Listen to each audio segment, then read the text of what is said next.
वे गोपियां भी एक दूसरे को ही वह सूचना न दे करके, यहाँ तक कि एक दूसरे से अपनी चेष्टा की वह छिपाली जहां वे थे वहां के लिए ही चल पड़ी। परीक्षित वे इतने ही वेग में चली थी कि उनके कानों के वह कुंडल झोंके से खा रहे थे। तत्पश्चात बंसी ध्वनि सुनकर के जो गोपियां दूध दूह रही थी वे अत्यंत ही उत्सुकतावश दूध दूहना छोड़कर चल पड़ी। जो चूल्हे पर दूध औटा रही थी वे उफनता हुआ दूध छोड़ करके और लपसी पका रही थी।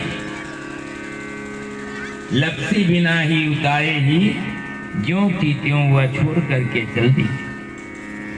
जो भोजन परस रही थी वह भोजन छोड़ के चल पड़ी।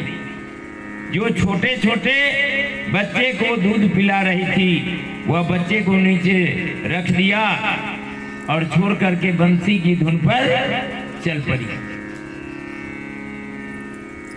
जो पति की सेवा शुश्रूषा कर रही थी वे सेवा शुश्रूषा को छोड़कर और जो स्वयं ही भोजन कर रही थी वे भोजन करना छोड़कर अपने ही कृष्ण प्यारे के पास चल दी। कोई कोई गोपी तो अपने ही शरीर में अंगराग चंदन और उपवन लगा करके बैठी थी और कुछ आंखों में अंजन लगा रही थी। वे उन्हें छोड़ करके तथा उल्टे पलटे वस्त्र को धारण कर ली। जो वस्त्र नीचे पहनना था ऊपर पहन ली, जो दाएं वो बाएं कर ली और उसके पास पहुंचने के लिए उतावला होकर के प्रस्थान कर गई।